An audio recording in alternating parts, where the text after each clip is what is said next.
Bonsoir, bienvenue dans cette nouvelle émission, Le Kiosque. Et ce soir, nous avons le plaisir de recevoir Nathalie Jost, journaliste à Martinique Première. Bonsoir Nathalie. Bonsoir, Martinique la Première. Martinique la Première. Ceci dit, je représente Nathalie Jost ici, journaliste. Journaliste, ah d'accord. Monsieur le maire Marcelin Nadeau, bonsoir, maire du Prêcheur. Bonsoir aux téléspectatrices, téléspectateurs de Zouk TV. Merci. Bonsoir Idi Marajo, patron de presse. Bonsoir Mano, bonsoir à tous ceux qui nous regardent et bonsoir à nos confrères. Tu as remarqué que cette fois-ci, je me suis arrangé pour que Nathalie soit... En face de toi. Non, pas en face de moi. Que je puisse la citer la première. Voilà. Oui, ne pas oublier de la citer la première. Non, mais en plus, ça rime, tu vois, la première. La première. Mais je t'ai expliqué mon problème de gaucher aussi. Voilà. Donc c'est par rapport à ça. Donc pour ne pas encore me laisser piéger par toi. Voilà. C'est pour moi, ça me retourne dessus. Monsieur Compère, bonsoir, merci d'être avec nous. Bonsoir Mano, bonsoir à tous et à chacun. Oh, c'est pas mal. Alors, journaliste, Oui. comment je dois te présenter maintenant? Rédacteur chef, adjoint Non, rédacteur ou progressiste. Rédacteur simplement. Voilà, rédacteur progressiste. simplement. Voilà. Je ne suis plus directeur de publication depuis septembre déjà. Ouais. Donc je suis rédacteur comme beaucoup d'autres. Bien, très bien.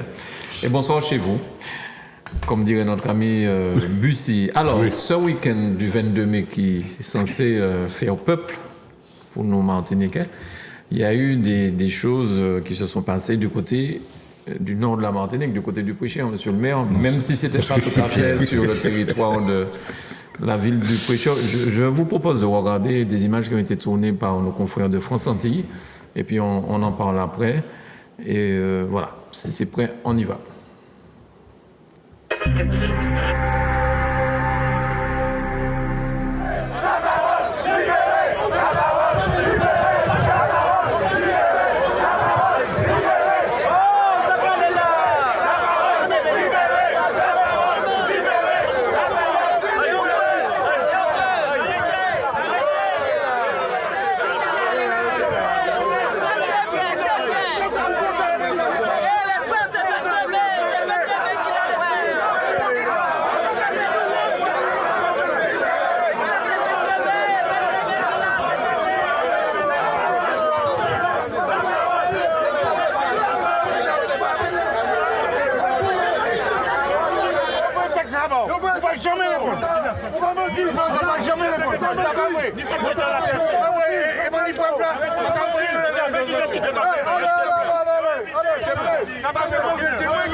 Donc ça va voir, vous t'invitez, vous pas venir. Non, on va couler la système. On va couler la système.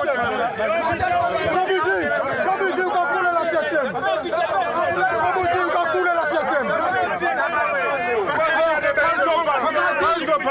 invité, on va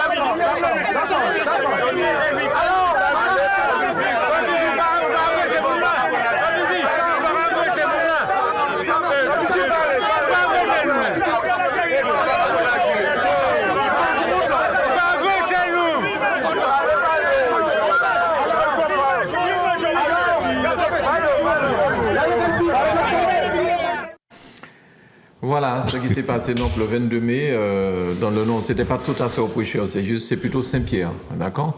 Mais les experts de l'information, qu'est-ce qu'on peut dire de ça? On va demander à Monsieur le maire après son avis.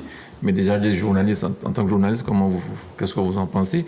Est-ce que c'est le point de non-retour entre la CSTM et puis le MIM et la CTM? Enfin, comment vous analysez ça? Je rappelle qu'il s'agissait du 22 mai. Et oui, c'est important de le rappeler. Moi, je n'ai qu'un seul mot. Lamentable. Pour une fois, je serais d'accord avec Bertrand Cambusi, qui n'est pas forcément ma tasse de thé. Il a employé le mot de minable. Ça veut bien dire aussi une date comme le 22 mai qui est censée, où la Martinique est censée faire peuple, faire nation, faire unité, un spectacle aussi lamentable, je le répète, que celui-là. Et c'est à mettre aux oubliettes, malheureusement, ça va rester dans les mémoires. Parce que, avec les réseaux sociaux notamment, tout cela est déjà connu, je n'hésite pas à le dire dans le monde entier. C'est-à-dire que la Martinique, une fois de plus, est montrée négativement. Et ça fait déjà des années qu'on est dans le plan négatif plus que dans le positif. Alors, qu'est-ce qui a pu provoquer ça, Eddy? Qu'est-ce qui se passe là exactement? Peut-être expliquer aux téléspectateurs ce qui s'est passé. Bon, d'abord, j'aimerais rebondir sur ce que vient de dire mon ami Daniel. Il ne faut pas non plus trop se flageller. Hein. Je pense que globalement, les gens n'en ont strictement rien à faire de la Martinique et que ça, c'est une histoire martinico-martiniquaise. Quoi. Donc, il ne faut pas non plus craindre pour l'image de la Martinique à Tokyo ou à Benghazi. Hein. Donc, il ne faut pas non plus se faire. Quand les députés coréens se tapent sur la tronche où il y a des bagarres en Turquie dans les partis politiques, ça n'arrive pas jusqu'en Martinique et on n'en a rien à faire. Non, c'est chronique d'une déchirure annoncée, puisque Bertrand Cambuzi a été expulsé, entre guillemets, bien évidemment, de la radio RLDM il y a quelques mois, par Alfred Marie-Jeanne, tout simplement parce qu'Alfred Marie-Jeanne a très clairement indiqué qu'on ne peut pas le critiquer sur sa radio, quoi. Bon, c'est normal, c'est comme si quelqu'un prend le micro à Zouk TV et critique à longueur de journée Mano Granier, quoi. Bon, tu auras vite fait de l'expulser. Mais tout ça est normal. Et puis, je ne suis pas tout à fait surpris. Et je dirais même plus que c'est plutôt quelque chose de normal, quoi, que cette date symbolique puisse avoir été digérée est devenu un élément du paysage national, entre guillemets. Enfin, je veux pas choquer, je veux choquer quiconque, mais oui, il y a des gens qui règlent leur compte le 14 juillet. Vous rappelez que le 14 juillet, les présidents de la République française réglaient leur compte et sacrifiaient sur l'autel de la médiatisation au moment de la fameuse interview, vous vous rappelez? Et c'est là que tout le monde se demandait s'ils allaient encore faire partie du club. Et le lendemain, on comptait les morts. Et c'était le 14 juillet. Là, c'est normal. Pour moi, c'est normal. Il n'y avait pas de coup de poing, il n'y avait pas de... Et puis bon... Ouais, mais bon, quand un président de la République vous dit que vous n'êtes plus en odeur de sainteté, c'est pire qu'un coup de poing. Non. Je ne crois pas qu'il faille dramatiser. Je pense que les médias ont fait leur boulot. Et vous avez vu que c'est la démocratie, puisque aucun reporter et aucun journaliste n'a été attaqué. Vous avez vu? Les journalistes ont été pris... Non, mais c'est pas une tradition, attention. Hein. Non. Rappelez-vous que pour avoir des images comme ça à l'époque, c'était au péril de la vie d'un certain nombre de journalistes. Oui, mais ils étaient occupés entre eux, à se bagarrer, donc ils n'avaient pas le temps de s'occuper des autres. Oui, mais il y avait quand même une espèce d'opacité. Vous vous rappelez, on réglait les comptes. Hein. Nous, on a fait une interview de dissidents du MIME sur RCI. Il s'est passé des choses gravissimes au MIME. OK ? Donc, c'est fini de l'omerta. Et ça, moi j'ai vu ça dans d'autres partis politiques. Hein. J'ai vu ça quand j'étais plus jeune, au Parti Socialiste, au Robert. J'ai vu ça à droite des partisans du maire du Robert, de droite contre d'autres partisans, à coup de... Moi j'ai vu ça à Grand-Rivière. J'ai vu un mouvement se déchirer à l'intérieur même, à coup de conque de Lambie. À coup de conque de Lambie, dans les années 70, j'ai vu ça. OK ? Donc, c'est cool. C'est cool. C'est cool. C'est cool, mais encore une fois, et je suis désolée de radoter, mais je crois que ça participe de l'éloignement des citoyens à la chose politique. Et je crois qu'à force de voir ces images-là, à force d'avoir ces images négatives, l'opinion publique se désintéresse de plus en plus de la politique, de la façon dont la politique. Et il y a une part de, je ne sais pas quel mot employer, mais c'est vraiment, quand je parle avec les gens, c'est du dégoût, quoi. Les gens, ils n'en peuvent plus de ces comportements. Ils n'en peuvent plus. Ils sont saturés de voir que les gens qui nous dirigent, les gens qui sont censés donner l'exemple, parce que oui, il y a l'exemplarité des élus. Ça, c'est quelque chose de fondamental. On a beau dire que non, ce sont des hommes, etc.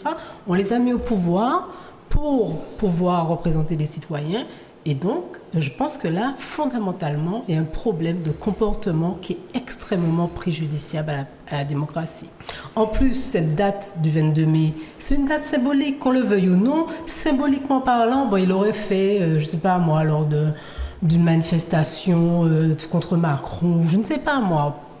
Peut-être que ce serait moins pénible à supporter. Mais là, symboliquement, dans la tête des gens, c'est quand même quelque chose qui a des répercussions. Sur les jeunes, etc. Quand vous voyez vos aînés se bagarrer comme ça à coups de poing alors qu'ils sont censés commémorer une fête où des gens se sont libérés, où l'esclave romain a sonné le tambour, on aurait aimé quelque chose pour une fois, d'essayer de faire peuple et d'essayer d'être unis.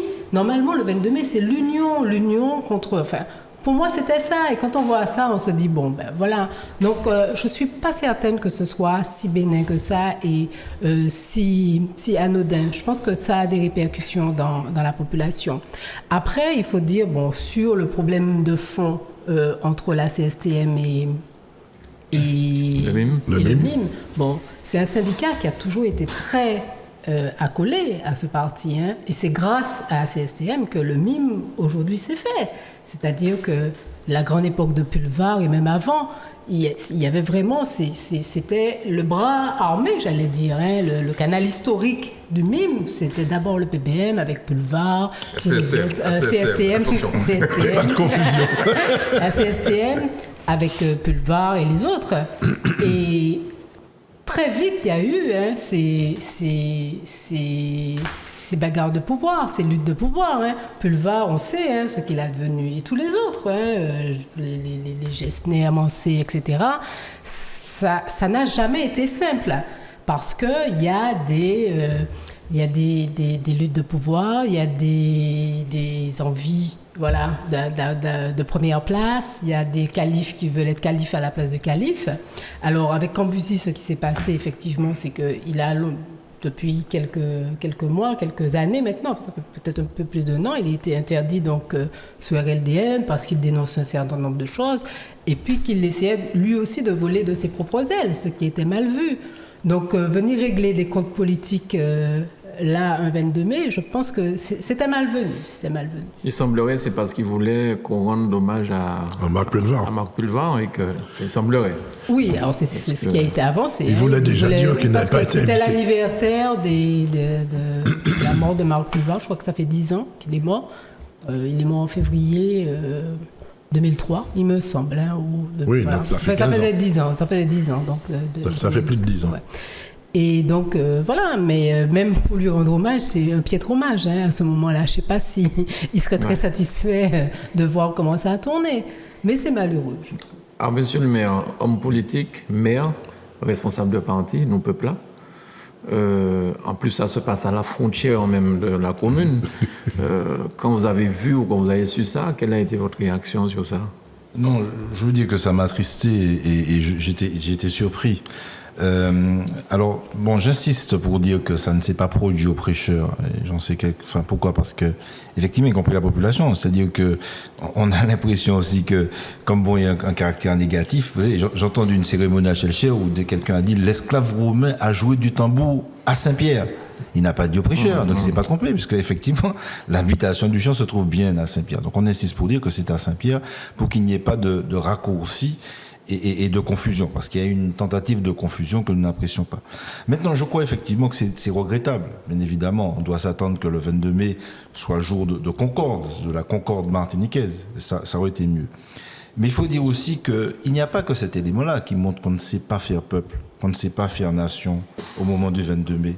Et je le dis, je le répète, je le dirai encore ici, il n'est pas normal qu'il n'y ait pas aux prêcheurs et à Saint-Pierre une commémoration officielle du 22 mai. Tout le monde qui avait été 22 mai, en bas pont, en machin, c'est normal. Le 14 juillet, par exemple, en France, si je fais ce parallèle-là, dans toutes les villes de France, il n'y a pas le pompier. Mais il y a une cérémonie officielle à Paris. Et je remercie d'ailleurs les maires et les associations et toutes les personnalités martiniquaises qui font ce travail de mémoire important à l'occasion du 22 mai. Mais il n'en reste pas moins qu'en dépit de ces fêtes, de ces débats, de ces manifestations organisées ici et là, nous devrions avoir une commémoration officielle. Et d'ailleurs, je dis rouleau bravo pour l'initiative qui a consisté à commémorer à Rivière-Pilote, septembre 1870. Parce qu'en septembre 1970, il n'y a pas que le Sud qui était concerné par les événements. Saint-Pierre est également impacté. Mais c'est très bien, le lieu principal de l'insurrection du Sud, ça reste le Sud, ça reste Rivière-Pilote, ça reste le Marin. Donc c'est normal qu'il y ait une célébration officielle de septembre 1970 à Rivière-Pilote. Mais il faut qu'il en soit de même s'agissant du 22 mai. Et je le dis, et d'ailleurs nous nous sommes associés au maire de Saint-Pierre pour organiser ensemble, sur le lieu même de l'habitation du champ, donc cet endroit où l'esclave romain avait outrepassé l'interdiction de jouer du tambour, et une manifestation que nous avons d'ailleurs intitulée « Les résistances à l'esclavage de l'Afrique aux Amériques » et à travers laquelle on a essayé de rendre hommage à ce grand tambouiller qui était romain, cet homme courageux. Et nous n'avons pas compris qu'il y ait eu cette confusion de manifestations. Et nous avons bien pris la précaution de laisser la manifestation du matin se dérouler, c'est-à-dire celle organisée par le KP 22 mai, qui le fait depuis des années d'ailleurs, c'est pas nouveau, et pour après, du semaine de l'après-midi, organiser notre manifestation. Et je dois dire aussi que je ne comprends pas qu'on fasse à Saint-Pierre, des fois il venait aussi aux prêcheurs, chaque année une sorte de pèlerinage pour indiquer que c'est bien là que les choses se sont déroulées, et que quand on est aux affaires, quand on dirige une collectivité, qu'on oublie ça, et qu'on organise une manifestation simplement à Plateau-Roi. Et je crois que le nom même est mal choisi pour célébrer l'abolition de l'esclavage. Bref, je le dis, nous le répétons, et d'ailleurs, nous nous sommes engagés avec le maire de Saint-Pierre aussi à demander, et nous voulons associer l'ensemble des Martiniquais et des Martiniquais à ça, à demander qu'il y ait une commémoration officielle à l'habitation du champ, aux prêcheurs, à Saint-Pierre pour le 22 mai. Mais ça n'empêche pas qu'il y ait des manifestations partout ailleurs et que l'ensemble du pays fête cette date importante. Alors pour que le public puisse bien comprendre, les téléspectateurs puissent bien comprendre, le président de la CTM, Alfred Marie-Jeanne, a dit « m'en fini et puis prêchait ». Donc on a pu croire à ce moment-là que c'était sur le territoire du prêcheur et que peut-être même que vous faisiez partie de complot. Ah non, pas du tout. C'est-à-dire que même je n'étais pas là, personnellement je n'étais pas là, et d'ailleurs j'étais assez surpris d'entendre, de m'entendre citer, nommer, vilipender, invectiver. Moi je n'ai pas compris, je dois l'avouer. Mais maintenant je crois que ce qu'il faut dire aussi, c'est qu'il y a aussi des questions de fond. Il ne faut pas simplement dire que c'est triste, c'est mauvais, c'est pas bon. C'est pas bon. Mais il y a des questions de fond. La relation entre un parti politique et un syndicat. C'est-à-dire, est-ce que le syndicat doit être, on a déjà entendu, bras armé, l'instrument? Non, je suis désolé, c'est dans notre conception. Un syndicat ne doit pas être l'instrument, le bras armé d'un parti politique. Par contre, ce qui pouvait caractériser la relation entre la CSTM ou d'autres syndicats, proches un petit peu des idées anticolonialistes avec des partis aux idées anticolonialistes, c'est la convergence. Nous devons converger. Parce qu'il n'est pas un syndicat, moi je suis le premier à dire, on n'attend pas simplement d'un syndicat en pays dominé qu'il soit simplement un syndicat revendicatif se battant sur une considération catégorielle, corporatiste. Il faut que le syndicat prenne aussi en charge les problématiques de fond dans une société dominée. Et ça, c'était la caractéristique de syndicats comme la CSTM, comme la CDMT, comme d'autres, comme les CGT, etc. Et je crois que c'est important. Et je crois qu'effectivement, on peut converger, mais il n'est pas question d'instrumentaliser. Et ça donne ce que ça donne. C'est-à-dire, à partir du moment et qu'on est aux affaires et que le syndicat n'est pas une sorte de relais, de courroie de transmission, de la volonté politique et des idératas, même ponctuels de dirigeants politiques, on dit « Oh, ils ne sont pas fréquentables encore ». C'est tout ça. Je crois qu'il ne faut pas se contenter quand même, je veux dire, de l'apparence des choses. Il faut aller au fond, analyser la question aussi. D'ailleurs, ce que nous avions demandé à une époque au Modémas, c'est une des raisons pour lesquelles on s'est un petit peu démarqué. Disons, mais sortons de la logique électorale à un moment, mais faisons le bilan de ce que le mouvement anticolonialiste en Martinique, sur le fond de la culture, sur le fond de l'éducation, sur le plan social, sur le plan environnemental. Faisons ensemble ce bilan-là. Parce qu'on n'est pas là pour aller aux élections, pour occuper des places et des sièges. On est là pour poser la question de la nécessaire transformation de la société martiniquaise. Mais ce dont vous parlez là, monsieur le maire, pour les syndicats et les partis politiques, on le disait ici la semaine dernière concernant les médias et les partis politiques. On disait à peu près la même chose pour ça. Oui, Eddie. Bon, en dépit de la divergence, parce que là, c'est pas la convergence, des points de vue autour de cette table sur cet événement, moi, j'aimerais insister sur le fait que, sondage après sondage, quand on s'intéresse à ce qui passionne les Martiniquais, la politique vient en tête. On a fait un sondage il n'y a pas très longtemps sur, dans l'actualité locale, quel type d'information vous intéresse le plus. La politique vient à égalité avec les faits divers. Et puis, la culture, 5,1%. Alors 13% pour les deux. C'est là le premier type d'information que vous retenez. Ensuite, l'économie, 4,9%. Les grèves, 1,9%. Le social, 4,9%, la santé, 1,6%, la nature, 1,1%. Les nouvelles technologies, 0,5%. Voilà la réalité martiniquaise. Donc les gens, quand on leur demande ce qui les intéresse dans l'actualité, c'est les faits divers et la politique. Donc c'est plutôt une bonne nouvelle pour... j'ai en face de moi deux acteurs de la politique, des nouveaux acteurs de la politique. C'est plutôt une bonne nouvelle. Quand on a une population qui met au devant de ses préoccupations informationnelles la politique et le fait divers. Alors le fait divers, c'est pour que les journalistes puissent vendre du papier, ça c'est important, parce qu'il faut quand même manger, vivre. Et puis la politique, c'est le regard sur la société, sur l'avenir. La politique aussi, parce que ce qui intéresse, ce qui intéresse souvent dans la politique, c'est les cancans. C'est pas sûr, je suis pas sûr. C'est le côté fait divers de la politique. Voilà. Je suis pas sûr. Non, je pense que les gens s'intéressent à la politique parce qu'ils ont encore et surtout en Martinique, une haute idée de ce que devrait être la politique. Et Nathalie a raison, il y a une espèce de prise de recul, de méfiance. Mais pas de fuite. Pas de fuite, pourquoi ? Parce que quand on regarde les élections qui touchent le plus à la proximité en Martinique, on est au-delà des 70% de participation. Quand vous avez une des municipalités. Des municipales. Oui. Quand c'est la dernière, hein. C'est la seule élection. Avant il y avait les cantonales, là c'est les municipales. Quand dans une commune vous avez plus de 70% des inscrits et on est sur des taux d'inscription qui sont proches des 90%, puisque maintenant c'est automatique. Vous savez que dès que vous avez 18 ans, vous êtes automatiquement inscrit sur les listes électorales. Donc quand on a 70 ou à Basse-Pointe, je cite Basse-Pointe parce que je connais bien le territoire, plus de 80% de participation, ça veut dire que tout le monde vote, tout le monde, du gosse de 18 ans jusqu'au papy ou à la mamie de 80 ans. Bon, ça prouve bien qu'il y a un attachement à la politique. Évidemment, plus on s'éloigne de la commune, moins les gens sont passionnés.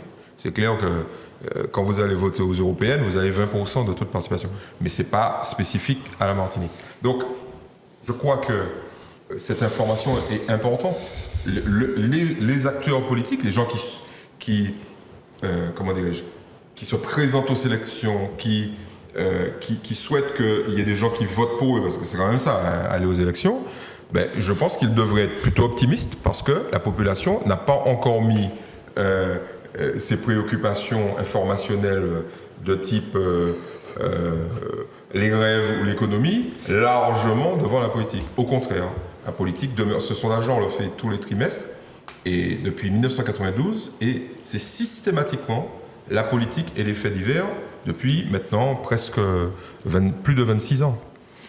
Mais ce que Nathalie disait tout à l'heure, le fait de voir ces images, de voir ce genre de comportement, même si les gens s'intéressent à la politique, mais est-ce que ça ne les fait pas voir les choses différemment? Ils ont un recul par rapport à ça.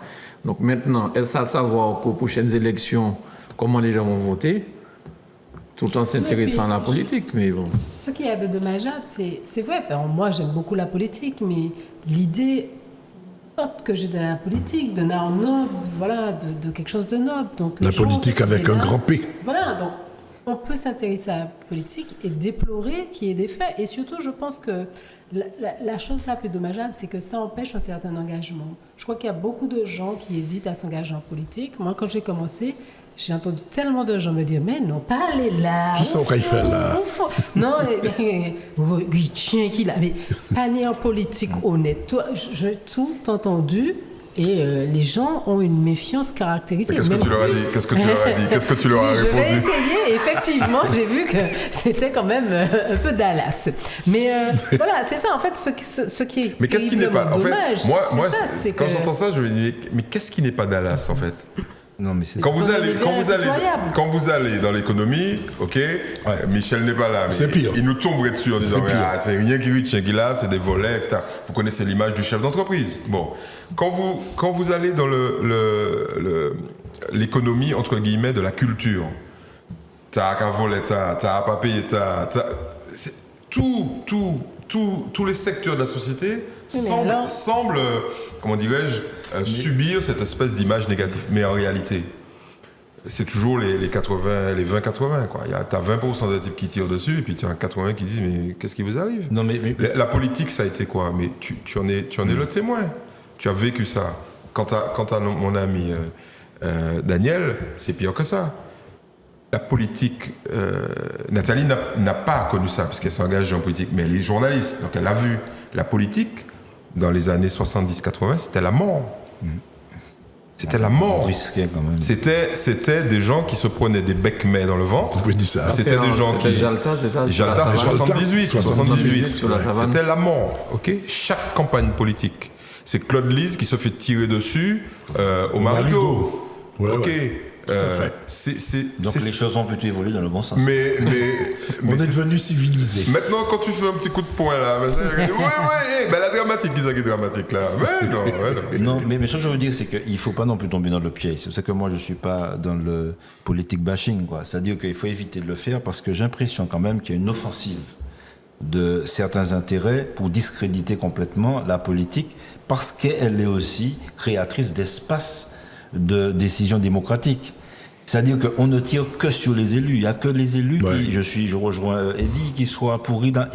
Parmi les élus, il y a des pourris, il y a des moins pourris, il y a des gens très bien, il y a des militants, effectivement, tu citais le cas de Daniel, il y a des gens qui sacrifient leur vie de famille pour militer. Donc ça fait, je veux dire, la noblesse aussi de la politique. Donc il ne faut pas réduire la politique à ces quelques événements qui la discréditent. Et nous sommes là aussi pour dire aux gens, parce que c'est aussi le jeu électoral. Et je le dis souvent à mes amis, parce que nous voulons faire de la politique autrement. Nous disons qu'il ne faut pas se limiter aux élections, aux compétitions électorales. Il faut poser... mais il y a quand même quelques éléments qui sont... Quand Kémy Séba fait près de 1000 personnes au Grand Carbet, c'est de la politique, Et ni 1000 moun galé là, moi pas jamais un meeting en parti politique fait 1000 moun. Exact. Mais c'est vrai aussi que dans ce pays, sorti des périodes électorales, moun pas qu'à faire politique. Les gens ne s'intéressent à la chose politique visiblement qu'au moment des élections. Donc il y a pas même, en même temps ça qui intéresse eux, c'est peut-être l'aspect compétition, lutte interpersonnelle. Mais après c'est le problème des militants. Bon, il y a des gars qui se disent la politique c'est la compétition, mon cas chaud, mon cas gagner, mon cas battu, mon cas et puis c'est tout, c'est ça pour moi qui la politique, c'est un combat coq. Mais moi en tant que militant, c'est pas ma vision de la politique. Et nous sommes là aussi pour diffuser un message différent. Dire aux gens, la politique, c'est en nous qu'on nous en charge. Je ne fais que vous représenter, mais je n'ai pas toutes les solutions. Et c'est vrai qu'on a en ce moment des amis haïtiens qui me disaient, qu'à l'Haïti, le député, c'est bah moi au panique Kobe, c'est Kobe pour Bamoun. Il m'a dit à madame qui enceinte bah Kobe, ça ne sous pas Bamoun l'argent ou pardon. Mais justement, donc il y a des modèles politiques qui sont plus difficiles que le nôtre. Et nous sommes là pas pour dire bon, il y a les choses évoluent comme elles évoluent, mais c'est pas un problème de la politique, c'est un problème de la société. On nous demande d'être en compétition, on nous demande de nous battre pour des culottes, d'être des prédateurs. On est prédateurs en économie, on est prédateurs en culture, on est prédateurs en politique. Et bien justement, et nous sommes là pour faire passer un message différent. C'est la nécessité de sortir de la prédation pour construire notre modèle de société. Alors, ça ne veut pas dire qu'il faut qu'on soit dans l'angélisme. Je ne suis pas d'accord, on le dit, mais on doit apprendre à débattre dans un espace démocratique assaini, et je le dis entre guillemets, avec beaucoup de guillemets, un temps soit peu civilisé. Est-ce que vous aviez un candidat contre vous, monsieur le maire, aux dernières municipales? Non, mais c'est pas moi qui ai... Ils ont renoncé. Non, mais c'est parce qu'il n'y en a pas eu. Mais bon, c'est pas parce que j'ai voulu qu'il n'y en ait pas. Non, mais évidemment, mais comment vous pouvez expliquer ça? Est-ce que c'est votre façon? Est-ce que c'est votre façon de faire la politique aux prêcheurs? Puisque apparemment vous êtes un maire assez différent, d'après ce que les prêcheurs me disent. Oui, parce qu'en fait, nous faisons de la démocratie tout le temps. Parce que nous avons des processus de décision démocratique, il y a des comités de quartier, les gens viennent, ils s'informent, ils peuvent critiquer moins dans une assemblée, ils ne peuvent pas vous entendre des élections. Et vous n'allez pas vous fâcher pour autant? Oui, non, il y a des choses qui me fâchent. Vous allez quand même changer ça, mais si jamais...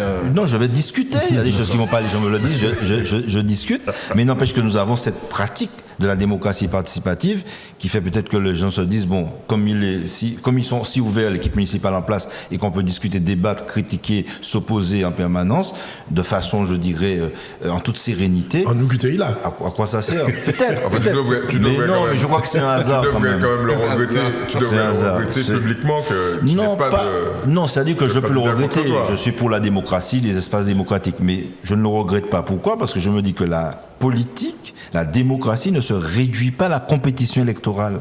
La démocratie, c'est pas le mot au moment où il y a des élections, on va voter, on met quelqu'un en place et ça finit. Ouais, mais c'est le seul moment où le citoyen, l'un des rares moments où le citoyen peut sanctionner une politique à travers un candidat ou à travers un vote. Oui. Alors, je vais quand même. C'est que tout va bien pour lui. Oui, probablement. Non, pas forcément, bon, je ne le dis pas. Je voulais vous rassurer. Je vais arrêter là parce qu'il y en a plein. Une question qui, chaque fois, m'intéresse, c'est la première question que je vais regarder, c'est parmi les catégories d'émissions, quelles sont celles qui pourraient vous intéresser si elles contenaient des sujets sur la Martinique? Et moi, je compare les émissions de relooking, 21%. Les gens disent, ah ouais, 35% émissions politiques. Donc voilà. Le jour où l'émission de relooking va passer devant la politique, ce jour-là, je vous avertirai. Le jour où la politique soit relookée. Voilà, il faut relooker la politique. Il faut relooker la politique. Donc jusqu'à maintenant, ça va. La politique est devant. La politique est devant. La décoration, le bricolage, les émissions de jeu, les émissions de mode, les émissions de relooking. Le seul sujet qui dépasse la politique, c'est les émissions économiques et sociales. Donc Mano, tu sais ce qu'il faut faire maintenant. Tu fais des émissions économiques et des émissions politiques. Les politiques. Et tu n'as pas encore inclus dans ton sondage les émissions sur la cuisine, il paraît que ça cartonne. Enfin, je ne sais pas pour ici, hein, mais enfin, apparemment en France, c'est... Je vais... Top Chef, etc. Ouais, il paraît que ça semble intéresser les gens. Effectivement. Donc la politique, quand même, a de beaux jours. Tant qu'il y aura des hommes et des femmes. Voilà. Oui, mais Mais je ne nie pas que les gens s'intéressent beaucoup à la politique, c'est vrai, il y a une grande partie, mais c'est ce que Marcelin disait, c'est quelle politique, quelle façon de faire de la politique. Si c'est pour leur donner à voir et à connaître le même genre de politique, cette politique qu'on a l'habitude de faire et qui joue sur nos comportements individuels et notre comportement collectif. C'est le compel à punir, c'est le fais ça pour moi, c'est la compétition, comme tu venais de le dire. Qu'est-ce qu'on inculque aux gens? Qu'est-ce qu'on leur donne à voir et on leur donne à appréhender? C'est ça. C'est cette culture de la compétition, cette culture du compélapinisme, cette culture du fais ça pour moi et cette culture du coq, du combat de coq, quoi. Et donc, ça, c'est une façon tronquée de faire de la politique que l'on n'arrête pas de diffuser et voilà, de donner à voir, et aux plus jeunes surtout. Donc, je pense qu'il faut changer de logiciel à un moment, c'est vrai. Et s'ils sont aussi intéressés, c'est parce qu'effectivement, vous le disiez tout à l'heure, la politique en elle-même, c'est intéressant de savoir ce qui se passe dans son pays, comment les fonds européens sont utilisés, quelle transition énergétique on va mettre en place. Tout ça, ce sont des problématiques auxquelles les gens s'intéressent parce que la politique, c'est son quotidien. Moi, je disais souvent aux gens, si vous ne vous intéressez pas à la politique s'intéresse à vous. Parce que la politique est partout. Mais si on continue à avoir cette vieille politique, entre guillemets, je ne suis pas macroniste où il dit c'est pas le nouveau monde et l'ancien monde, mais c'est presque ça. C'est un peu ça quand même. C'est un peu ça. Voilà.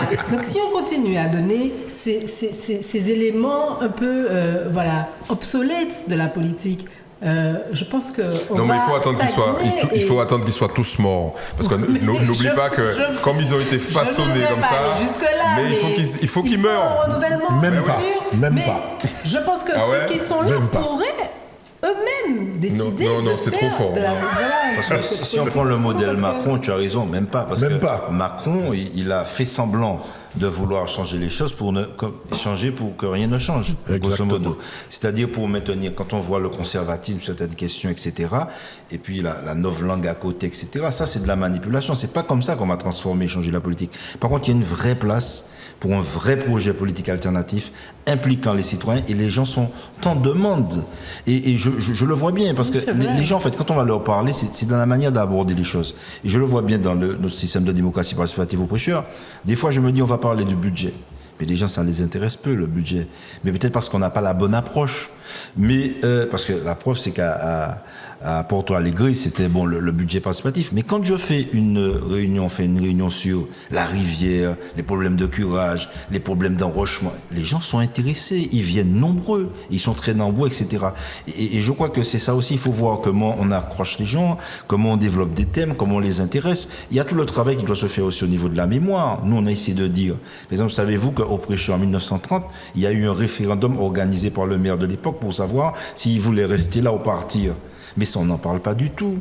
Et c'est là qu'il faut accrocher les gens sur la mémoire, sur redonner en fait du sens à la politique et aussi donner du sens à notre action qui passe par l'histoire. C'est pour ça que je dis aussi que le 22 mai, c'est pas Brenner Coupion et puis etc.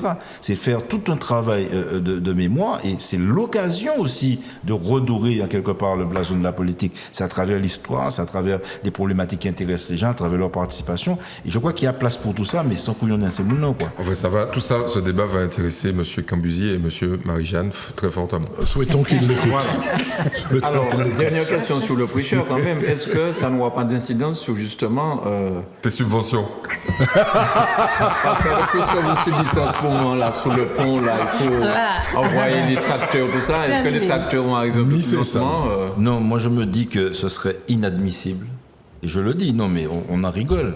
Mais ce serait très grave si on sanctionnait une population parce qu'on est en désaccord politique avec un maire. Bien. Mais je crois que, vous savez, non mais je le dis parce que les Préchoutins, dans l'histoire du prêcheur, je reviens là, il y avait un maire quand même qui s'appelait Albert Joyaux et qui a été communiste, qui a fondé le parti progressiste avec Césaire parce qu'il avait des convictions, il était proche de Césaire idéologiquement, et à un moment, à Faucité.fait, parce que c'était la droite dure au pouvoir, il a dû virer Kazakh et il disait souvent je demeure un homme de gauche mais j'ai viré Kazakh parce que là t'es raide. Mais j'espère que ça ne va pas nous arriver. Mais en tout cas, nous nous préparons. Je dis à la population... Tu vas pas tourner Kazakh. Non, pas du tout. Jamais. C'est peut-être ce qui peut me coûter cher. Mais je dis, et je lance un appel à toutes les Martiniquais. Il est temps de construire un espace démocratique véritable. On peut ne pas être d'accord, mais un désaccord, c'est pas forcément une chose négative. Ça peut être l'occasion de débattre. Et moi, j'apprécie beaucoup, je le dis souvent. Je vais encore me faire des ennemis, mais j'ai apprécié quand Josette Manin, pourtant j'étais très dur avec elle en plénière, quand je lui ai dit que s'il n'y avait pas le pont, etc. Et quand elle a vu ma virulence, au lieu de me mettre à l'index, elle m'a invité à la rencontrer avec une délégation du conseil municipal du Prêcheur et nous avons exposé la problématique du pont et elle a compris et elle a pu lancer les opérations relatives au pont. Moi je crois que c'est cette culture-là, cette culture démocratique-là qu'il faut avoir, être dans l'écoute. Mais ça ne veut pas dire qu'on n'a pas de conviction, ça ne veut pas dire qu'on est d'accord sur tout, mais on peut débattre, on peut ne pas être d'accord, mais il faut être, et je crois que c'est important, et plus que tout, ce que nous avons inventé aujourd'hui, c'est une vraie culture démocratique dans ce pays. Une culture démocratique qui passe par la contractualisation. On contractualise avec toutes les communes, quelle que soit la couleur politique du maire, mais il faut arriver. Et c'est vrai ce que disait ou Daniel tout à l'heure, que la politique c'était pire avant. Moun te katche moun, les parents m'ont raconté moi, etc. C'est vrai que ça a évolué. Ça a évolué dans le bon sens, mais ça mérite encore d'évoluer parce qu'on le sait pertinemment. Il ne faut pas qu'il y ait cette tentation de sanctionner des maires parce qu'ils ne seraient pas d'accord. En tout cas, je dis que si c'est ça, eh bien, je saurais aussi me mettre debout pour dénoncer une flagrante injustice parce que je le dis, je le répète, les Préchoutins ont le droit, comme les Martiniquais ont eu le droit de choisir des dirigeants pour la CSTM et leur choix est totalement légitime, les Préchoutins aussi sont légitimes à choisir leurs représentants démocratiquement et ils ne doivent pas être sanctionnés pour autant. Mais ça, je serai vigilant sur cette question, mais avec ma population. Bien. Alors, on a parlé tout à l'heure là de Macron. Il y en a un qui a peut-être avalé des couleuvres, peut-être. Hein, même des boas. Des boas. C'est qui? Nicolas Hulot. Borloo, non. Borloo, le plan banlieue, là. Oui, Borloo, oui. C'est quand même bizarre ce qui s'est passé là. Vous qui décortiquez l'actualité, est-ce que vous pouvez expliquer? Mais pourquoi demander à un gars de bosser, soi-disant, et puis finalement mettre ça aux oubliettes, quoi? Ben, le gars, il faut quand même qu'on explique aux gens. Borloo, ancien ministre de la ville, et puis pourfendeur de la vieille politique, hein, qui dit homme de consensus, transversal, etc., est choisi par Macron pour réfléchir sur l'avenir des banlieues. Okay. La problématique majeure, c'est que Borloo prend les mêmes recettes qui ont échoué pendant 30 ans ou 40 ans, et il resserre exactement les mêmes recettes avec tous les politiques autour, les maires, tout ça. Et sur le gâteau, il y a un truc qui est visible à l'œil nu, c'est encore des recettes budgétaires. D'ailleurs, le message est clair, c'est Monsieur le Président de la République. Si vous voulez que ça change dans les banlieues, il faut mettre du fric. Il faut mettre beaucoup de fric. Alors Macron lui a regardé, il lui a dit, monsieur, voilà la liste de tous les budgets qui ont été avalés par les villes, la politique de la ville. La politique de la ville, et ça n'a rien changé. Okay, et c'est pas le fric qui règle les problématiques d'inégalité et de discrimination. Tu peux mettre autant d'argent que tu veux. Quand une entreprise dirigée par un Européen dira de manière très claire ou de manière feinte qu'elle ne veut pas de Noirs, d'Arabes, de Métis, de femmes dans son entreprise, tu vas rien changer. Voilà, c'est ça le message de Macron. Et Macron dit très clairement, moi, je veux changer de méthode. Et alors évidemment, il va falloir juger, puisqu'il va annoncer des trucs en mois de septembre.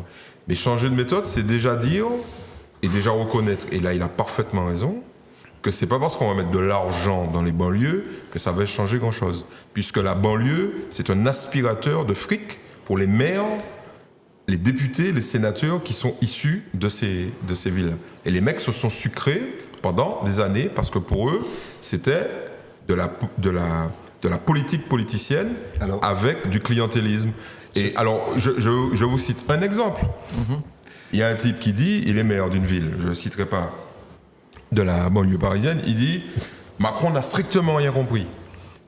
Il nous faut du fric. » Alors, aux journalistes lui disent « Mais pour faire quoi ?» Mais je vais vous donner un exemple. On nous dit dans cette tour qu'on ne peut pas monter au 17e étage parce qu'au 17e étage, il y a la mafia en haut, les trafiquants de drogue. Eh bien, moi, ce que je propose, c'est qu'on rase le 17e. L'immeuble et on refait une plus petite tour. C'est là qu'on voit le truc, tu vois. Les mecs, ils en ont rien à foutre qu'il y ait des blancs, des noirs, des métis, des jeunes dans l'immeuble, que ces gens-là sont interdits de boulot à cause de leur couleur, qui sont interdits de boîte de nuit à cause de leur couleur, qu'il n'y ait aucune implantation de services publics et que les maires ne veulent pas construire. Ils préfèrent payer les 20% ou 15% d'amende au lieu de construire des logements sociaux qui sont adaptés dans les centres-villes, par exemple. Non. C'est en banlieue. La banlieue de la banlieue. Tu es déjà en banlieue, voilà. Et ça, Macron dit stop. Et les mecs, comme ils savent qu'on va leur serrer la vis sur le plan budgétaire dans leur fameuse politique de la ville, parce que la politique de la ville sous Chirac, sous Sarkozy et sous Hollande, c'est un gaspillage monumental de fric. Les gens qui devaient recevoir cet argent n'ont pas vu un centime. Ok ? Donc il est temps que ça change. Et la méthode doit être différente. Peut-être que les remèdes ne seront pas bons. Mais quand un type commence par te dire « Mais attendez, monsieur, je vous ai donné le remède de Macron, je ne sais pas s'ils sont... Non, mais on n'a pas encore vu les remèdes de Macron. Par contre, on a vu les remèdes de Chirac, de Sarkozy et de Hollande. Et tous les mecs qui sont héritiers de ce système de voyous veulent continuer encore. Ils demandent 5 milliards, ne serait-ce que... Non, il faut arrêter. Non, mais faut arrêter. On peut être d'accord pour la masse d'argent qui peut être dépensée sans efficacité. Moi, je suis pour l'évaluation des politiques publiques pour évaluer effectivement l'efficience des moyens. Mais n'empêche, je ne vais pas tomber dans le panneau de Macron avec sa théorie du ruissellement qui veut nous faire croire qu'il va pouvoir développer l'économie, y compris dans les banlieues, et que ça va régler tous les problèmes des banlieues. Non, je crois qu'il faut forcément du développement économique. Il faut poser la question des discriminations, mais il faut quand même tant soit peu de moyens pour mener un certain nombre de politiques dans le domaine du social, dans le domaine également de la culture, etc. Mais c'est vrai qu'il y a un débat intéressant, c'est-à-dire que le coût, parce que c'est un débat actuellement, il y a notamment un auteur qui a écrit un ouvrage intéressant sur les utopies réalistes. Il disait qu'on a constaté effectivement que on a très souvent mis beaucoup de moyens dans des politiques sociales très importantes, avec de grosses logistiques, avec une grosse bureaucratie derrière, alors que lorsqu'on donnait de l'argent aux gens, ça avait un résultat beaucoup plus important quant à pour résoudre des problèmes de pauvreté que quand on mettait en place des structures, soi-disant pour les accompagner, parce qu'il y a une tendance aussi c'est ça la bureaucratie, à se maintenir en maintenant les gens dans leur situation sans... Donc il y a une sorte de cercle vicieux. Bon, toutes les études qui ont été faites sur la banlieue, sur la police, etc., montrent que ça n'est pas toujours le cas. C'est pour ça qu'il faut peut-être, sans tomber dans le panneau de Macron, effectivement, qui dit, bon, l'économie va tout résoudre, je n'y crois pas non plus, faire une évaluation de toutes les politiques qui ont été menées pour allouer les moyens nécessaires. Parce que tu parlais tout à l'heure des histoires de milliards, mais quand tu as les services publics qui délaissent... Bon, ça, ce qui est vrai pour les villes rurales, d'ailleurs, j'en sais quelque chose, l'est aussi pour les villes de banlieue, les services publics foutent le camp, tout le monde part, donc c'est aussi un accroissement du dénigrement des gens qui vivent là. Donc il ne faut pas me dire que Macron va réduire le budget de l'État, il va supprimer combien de postes de fonctionnaires, et qu'en même temps, il va pouvoir avoir un certain égard à l'endroit des banlieues. Moi, je n'y crois pas. Non, mais bon, on est... Il monopolise la parole. Non, mais je voudrais lui répondre. Par exemple, je pense qu'il ne faut pas faire le procès des gens avant qu'ils ne proposent des mesures. Quand Macron est arrivé, il a dit la chose suivante. Il a dit, dans les zones défavorisées, je vais dédoubler les classes, les CP. OK ? Mais tous les tenants du vieux... Mais sans les moyens. Non, attention. Non, c'est pas vrai. C'est pas vrai. Mais c'est pas vrai. Je peux te le dire. Non, mais attends. C'est à moyens constants. Attends. Et on le voit, y compris dans les écoles de Martinique. Tu n'as pas besoin d'aller en banlieue pour le comprendre. Attends. C'est à moyens constants. Je suis d'accord avec toi. Simplement, la problématique est la suivante. Qui avait décidé ça ? Qui a décidé ça ? Qui l'a fait ? Parce que c'est ça aussi la politique. Et on veut. Alors, je veux bien critiquer et c'est parfaitement normal. C'est le jeu de la démocratie. Mais il y a un moment où on doit choisir entre un discours qui est un discours de rupture, quel qu'en soit les tenants, hein, ça peut être Macron ou ça peut être quelqu'un d'autre. C'est pas ça. On n'est pas là pour personnaliser. Et un discours où on remet les mêmes choses. On redit les mêmes choses en disant, bon, les mecs, c'est comme ça que ça fonctionne et pas autrement. Tous les présidents de la République à qui on avait dit dans les classes primaires, au CP, il faut couper les classes en deux. Les mecs ont dit, allez vous faire voir. OK ? Mais ça dure depuis des dizaines d'années. Il y a un mec qui dit, j'ai écouté et je fais. Tu as raison. À moyens constants, etc. D'accord. Le seul type qui dit... Tu as découvert Saint-Pierre ou découvert Saint-Paul. Non, ça pas vrai. Vous autres savez bien que ça pas vrai. Notamment en Martinique. Donc, moi, je pense il y a un certain nombre de mesures qui sont prises. Le type, il a eu le courage de le faire avec les moyens qu'il a, bien évidemment.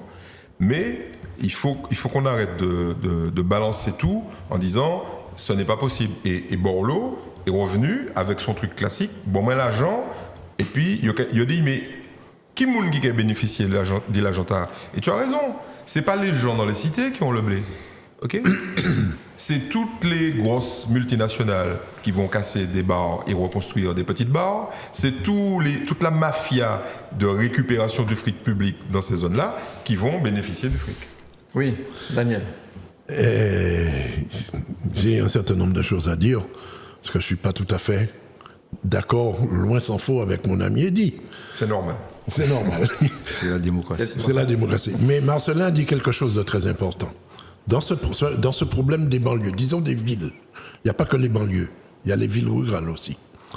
Dans ce problème-là, il n'y a, à ma connaissance, pas eu d'évaluation de ces politiques successives dont nous parlons depuis 20-30 ans. Le premier travail à faire, c'est l'évaluer.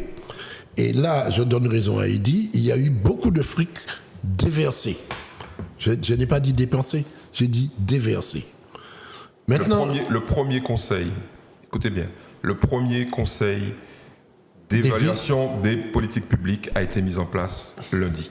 Oui. Par le gouvernement Macron. Oui. Lundi, la première... Sous Jospin, il y avait eu un... Sous Jospin, il y en avait eu. Oui, mais qu'est-ce qu'il est devenu? Non, mais après, on verra, tu vas me dire ce qu'il s'agit là. Parce qu'il faut changer... Pour aller vers une culture de l'évaluation, il faut vraiment qu'il y ait une transformation de la sphère politique. Hein.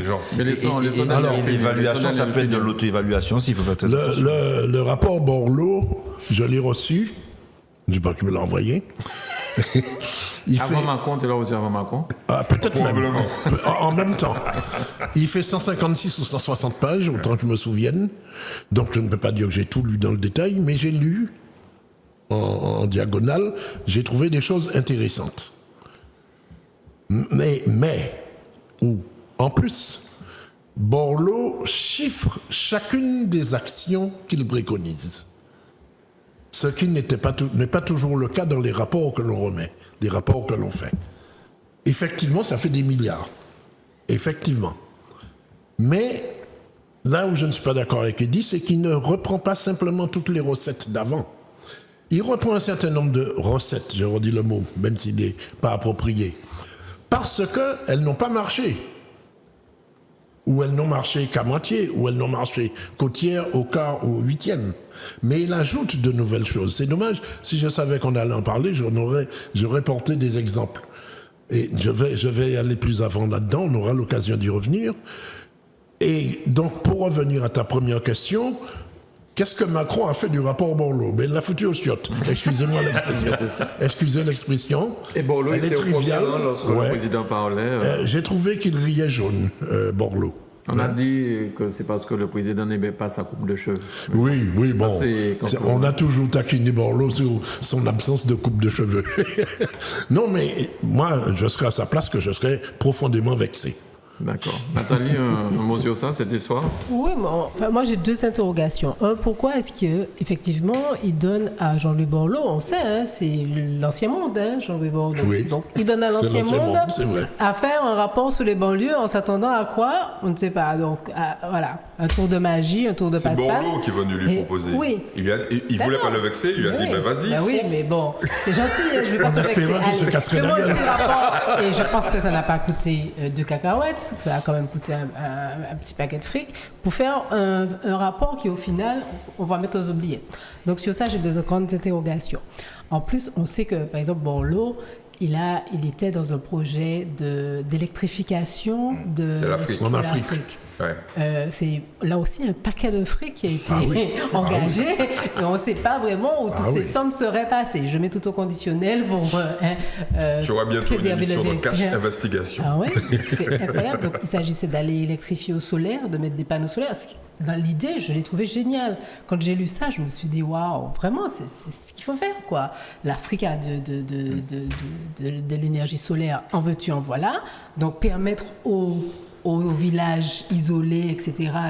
Alors, il y a eu beaucoup de participants, beaucoup de donateurs, beaucoup de fonds investis dans toutes les organisations non gouvernementales et autres. Au final, pour très peu de résultats. Bon, je ferme la parenthèse sur ça. En fait, tu viens de résumer ce qu'est Borloo. Borloo, c'est ça. Alors, ce monsieur fait un plan et effectivement, on n'est pas surpris puisque, bon, c'est quand même des anciennes méthodes. Les plans banlieues, il y en a eu et il y en a déjà. Je ne vais pas tout dire, on l'a dit, on l'a redit. Et c'est vrai que moi, je voulais aussi rebondir sur cette histoire d'évaluation qui est capitale et qu'on ne voit jamais, l'évaluation des politiques publiques. On en parle, c'est l'Arlésienne, on en parle depuis des années, mais c'est un élément fondamental de la démocratie, c'est évaluer les politiques publiques pour une meilleure efficience. Bien entendu, si vous ne savez jamais ce que ça donne, vous mettez en place des politiques, hop, on passe à autre chose et vous ne savez ni où l'argent est passé, ni pour quel résultat.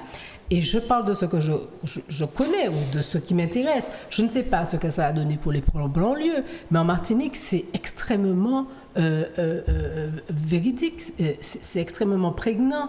On ne sait pas ce que donnent les politiques qui sont mises en place. Donc on a des plans de ceci, des plans de cela, on a un PADM, on a des SMDE, on a des assises, Le PADM on a est des déjà idées, dépassé. Hein, mais oui, on a des paquets d'études qui sont faites et puis au final, pourquoi on n'a pas des résultats? Donc il faut bien entendu évaluer les politiques publiques et puis il y a autre chose, je crois que c'est la transversalité. On ne peut pas prendre les banlieues sans prendre en compte le problème du transport, sans prendre en compte le problème de l'éducation, sans prendre en compte le problème des villes. On ne peut pas parler des communes rurales sans parler des communes urbaines. C'est pas possible de prendre les choses, de les dissocier les unes des autres. Ça ne marche pas parce que tout marche en transversalité. C'est-à-dire que le transport en Martinique, vous ne pouvez pas parler de transport au Prêcheur sans parler du transport à Fort-de-France, sans parler du transport à Sainte-Anne. Donc quelqu'un qui est au Prêcheur, il ne va pas arriver à Sainte-Anne. Quelqu'un qui est au Prêcheur, il il ne peut pas aller au lycée. Alors, on m'avait donné le cas de ce jeune homme qui habite à Rivière-Salée, qui doit aller au lycée au François, qui doit passer par Fort-de-France pour se retrouver au François, qui n'a pas de taxi pour entrer parce que les taxis finissent à 18h et son truc, ça à 18h30. Enfin, voilà. Donc, il y a un problème de transversalité aussi. Vous ne pouvez pas parler du plan banlieue sans parler du plan tourisme, sans parler du plan immigration, sans parler du plan... Voilà. Et sans parler de la culture et du patrimoine. Et dans les banlieues, pour finir, l'une des choses les plus importantes et les plus prégnantes, c'est la culture. C'est-à-dire que je pense qu'une fois qu'on aura résolu ce problème de l'identité des banlieues, parce qu'on n'en parle pas, mais l'identité, il y a un problème crucial d'identité de ces jeunes des banlieues. Parce qu'ils sont dans un malaise identitaire qui est un abîme d'identité. Ils ne se reconnaissent pas dans une nation. Et tant qu'ils n'auront pas résolu ce problème-là, ils auront beaucoup de mal avec les banlieues. Parce que ces jeunes ne se reconnaissent pas dans la nation française. Donc, il y a tout le problème de la radicalisation, il y a tout le problème du rejet, il y a tout le problème de l'enfermement sur soi et les politiques qui ne sont pas adaptées. Finalement, ça va à des échecs. Donc, vous pouvez mettre un paquet de fric, et c'est vrai que la moitié disparaît dans des politiques politiciennes électoralistes, et l'autre moitié, elle ne sert pas à grand-chose, finalement. Donc, quand Macron dit qu'il faut changer la méthode, moi, je serais curieuse de savoir qu'est-ce qu'il appelle par changer la méthode. Qu'est-ce qu'il veut mettre en place comme nouvelle méthode? Parce qu'il a raison sur le fond. Il a donné des indications. Sur le fond, il a raison. C'est vrai que ce n'est pas l'argent qu'il faut inculquer, c'est une méthode qu'il faut changer. Mais est-ce que cette élite française-là, qui est loin des préoccupations des banlieues, est-ce qu'elle va arriver à appréhender la méthode nouvelle? Mais c'est dans son langage. Là, il est en train de se faire tomber dessus par Le Pen, par les mecs de droite, parce qu'il a dit « ça m'étonnerait que deux mâles blancs s'échangeant un dossier sur les banlieues puissent changer quelque chose ». C'est ça qu'il a dit, c'est ce que tu viens de dire. Il dit « mais comment des types », il a été plus loin, comment deux mâles blancs qui n'habitent même pas dans ces quartiers-là peuvent solutionner. Et la méthode dont tu parles, c'est l'un des premiers éléments, c'est donner aux gens qui sont noirs, arabes, jaunes, qui vivent dans ces trucs-là, les manettes. Déjà, simplement, juste ça. C'est-à-dire que si Ouniambo qui a géré là, et puis il pas nègre, arabe, asiatique, métis, pas baili. Mais ça a déjà été dit au PPM, le spécialiste des affaires martiniquaises, c'est le Martiniquais, je crois. Donne aux gens. Et il le dit à Borloo. Il le dit, mais il y a un truc que je comprends pas. Tu me dis de donner aux gens qui gèrent les quartiers. Mais c'est bizarre, les gens qui gèrent les quartiers, je ne les vois pas. Et je ne sais pas si vous avez en mémoire les gens qui étaient dans sa conférence. Il a voulu, et en plus, il a fait exprès. Il a mis à côté de Borloo des Noirs, des Arabes, etc. Des deux côtés. Tout à fait. Là, on a senti que Borloo te dit monsieur piégé, moi. Donc le changement de méthode, c'est déjà ça. Puis le deuxième truc qu'il faut dire, je ne sais pas s'il va réussir, je ne suis pas un pro, mais je me dis la chose suivante. On est tous d'accord qu'il faut changer un certain nombre de choses. Commencez par dire aux services de l'État qui sont dans ces zones-là, vous serez obligé de donner des stages aux habitants. Tu ne peux pas donner un stage à Bobigny dans la police municipale, dans la police nationale de Bobigny, à un mec qui habite à Fréjus. Fréjus, j'allais le dire. Je ne sais pas pourquoi, mais j'allais le dire. Tu as vu Babougla, donc les entreprises, donc 15 000 stages obligatoires dans les services de l'État, dans cette zone. Les entreprises qui sont là, vous voulez continuer à toucher de l'argent? Eh bien, vos stages, vous les donnez obligatoirement aux gens qui sont là. Alors, et je ne dis pas que c'est la panacée, mais quand tu commences à prendre des mesures comme ça, les gens qui sont dans les banlieues disent, c'est bizarre. Et on a parlé souvent de discrimination positive. C'est de la discrimination positive. En France, il y a deux choses qu'il faut faire. Du comptage ethnique. Il faut qu'on sache combien ces gens-là sont, pour qu'ils commencent à peser. Parce que si tu commences à dire aux Français, ben écoutez les mecs, il y a 8 millions d'Arabes et de Noirs dans votre pays. Et puis, dans telle région, ils sont là. Ben les gens vont commencer à dire, mais finalement, ils sont nombreux. Si vous dites ça, il n'y a qu'à sauter. Non, il n'y a pas qu'à sauter, puisque 25% des Français sont d'origine étrangère. 25%. Mais ils ne le savent même pas. Ils ne savent pas qu'ils sont d'origine étrangère. Il y a d'autres sujets qu'il faudrait qu'on voit quand même, parce que le temps passe vite, malheureusement. Vous avez vu ce qui s'est passé, la fusillade à Marseille dernièrement dans un quartier. Oui, c'est bien à Marseille. C'est bien à Marseille. Comment on peut résoudre ce genre de problème. Des carotiers où la police n'a plus peut-être le droit de citer, ils ne peuvent pas aller, ou alors carrément les gars tirent, braquent, enfin bon, ouvertement. Comment on peut expliquer ça? C'est quand même Il chaud. faut arrêter le trafic de drogue. Oui. Déjà, oui. À mon avis, vous arrêtez ça. Il faut légaliser la drogue, c'est tout. Quand tu Légaliser la légalises, drogue. mais La bien sûr, drogue. mais bien sûr. Si c'est l'État français qui vend la drogue, ok, il n'y a plus de bagarre, hein. C'est fini. Il y a des bagarres, il y a des mecs qui se tuent pour des cigarettes. Est-ce qu'il y a des mecs qui se tuent pour boire du rhum? Eh ben, vous interdisez les cigarettes, vous interdisez le rhum, c'est reparti. C'est reparti. Donc, un certain nombre de drogues, les plus dures, devront être encadrées, serrées, machin. Et puis la marijuana. Le Colorado et aujourd'hui une dizaine d'États, la Californie, ont légalisé le cannabis à usage récréatif. Oui. C'est-à-dire pas médical, récréatif. Récréatif. Tu fumes comme tu veux. Le taux de criminalité à Denver a chuté de 75%. Oui, parce que tout le monde est pété. Mais non, mais il vaut mieux être pété que tirer. Quand elle est pétée de la gueule. Mais des oui, autres. tu es pété. Ou pas dire mon gaillot, ou tout dit, ou pareil, tu es personne. Monsieur le maire. Non, moi, Monsieur le maire, je pense que ce sont des sujets complexes qu'il faut aborder. Là aussi, il faut, en termes de méthode, évaluer. Mais je crois qu'il y a une chose, c'est que la violence, elle est liée aussi à la misère. On voit bien où elle se développe. Dans certains quartiers de Marseille, c'est parce qu'effectivement, les gens trouvent ce genre de trafic comme moyen de survie. C'est ça qui est dommage.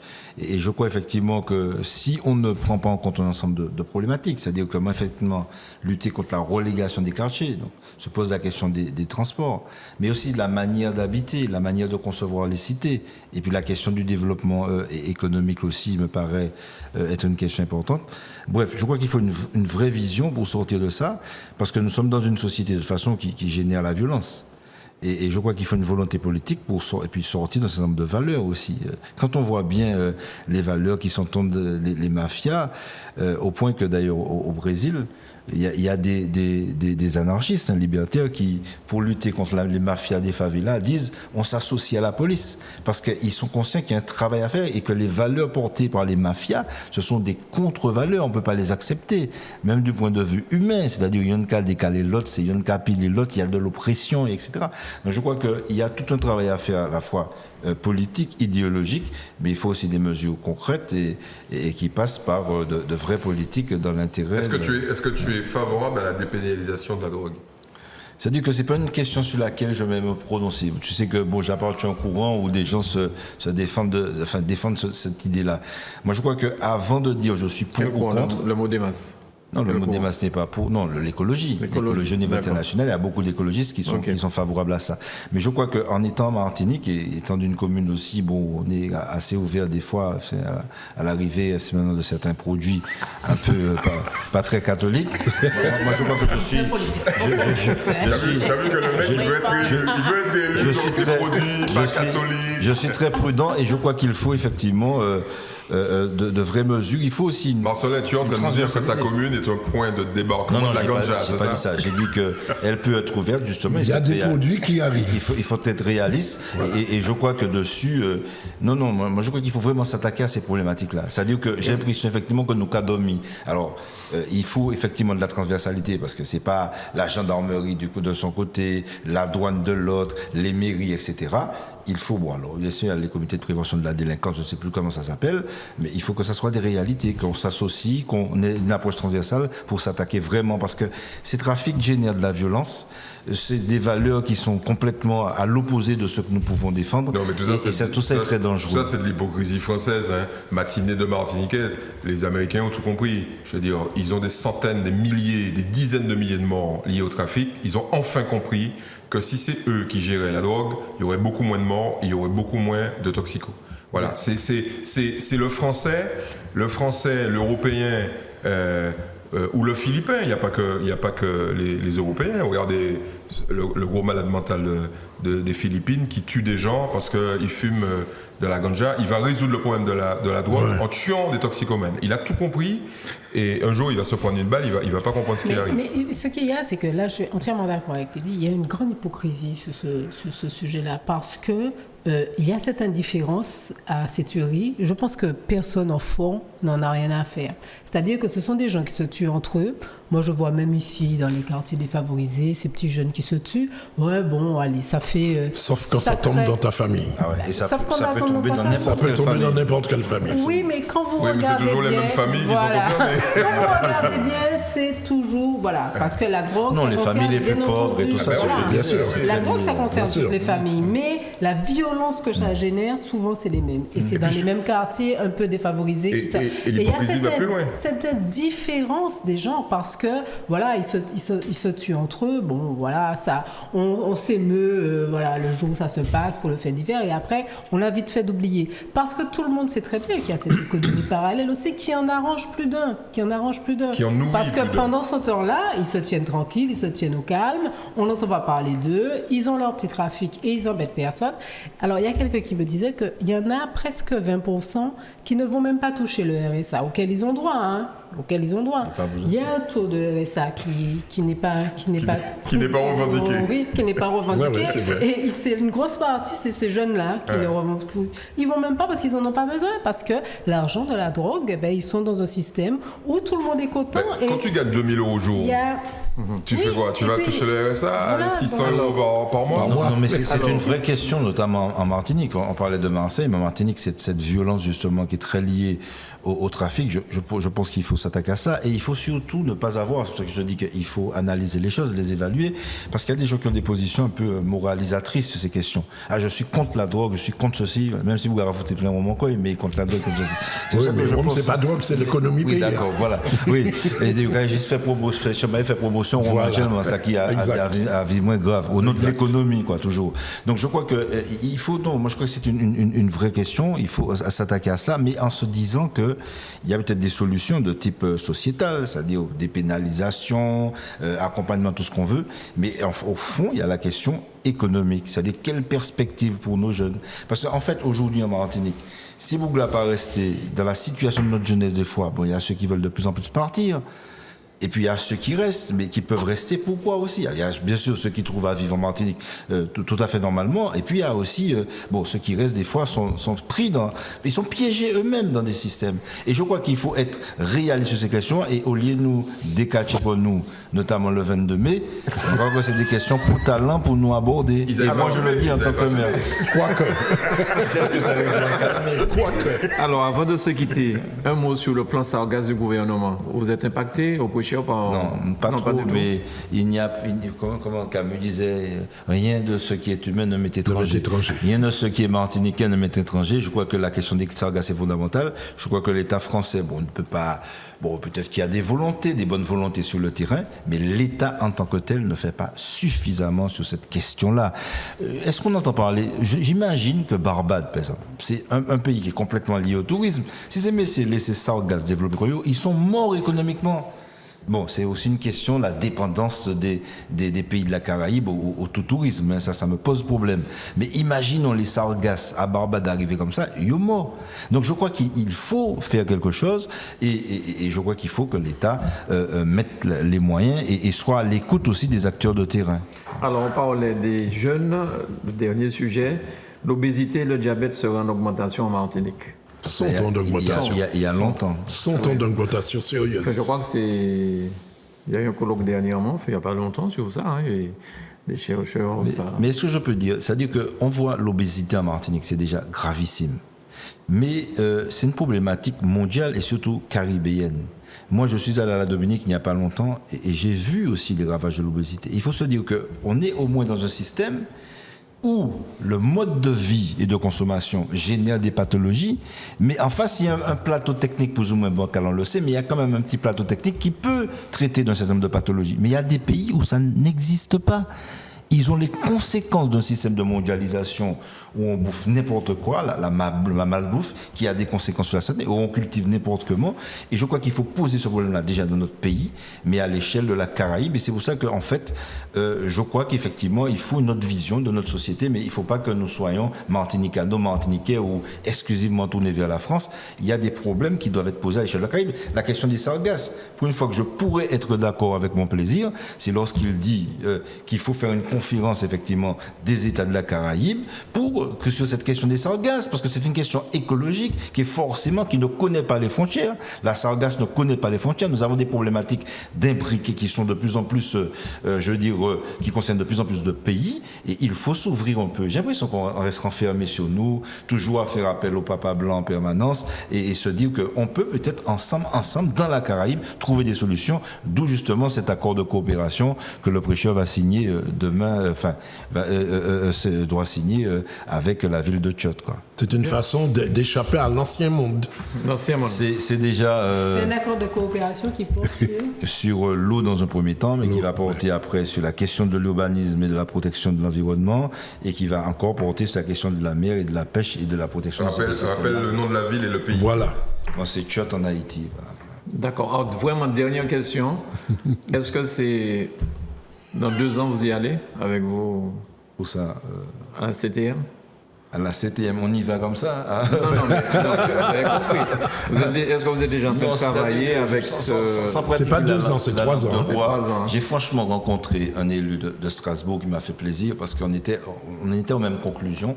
C'est-à-dire que comment effectivement faire d'un territoire à une certaine échelle un exemple. C'est vrai que c'était mon vœu, mon souhait. C'est-à-dire que prêcheurs, nous soyons exemplaires sur un certain nombre de questions.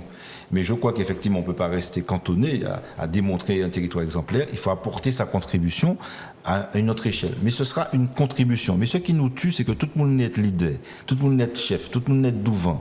Moi, moi, envie de travailler. Et puis d'autres qui m'ont douvant, qui m'ont derrière, ça pas grave. Mais il faut qu'on pense collectif dans ce pays et qu'on sorte de cet individualisme de compétition dans la sphère politique. Mais vous n'avez pas envie de faire une Martinique exemplaire?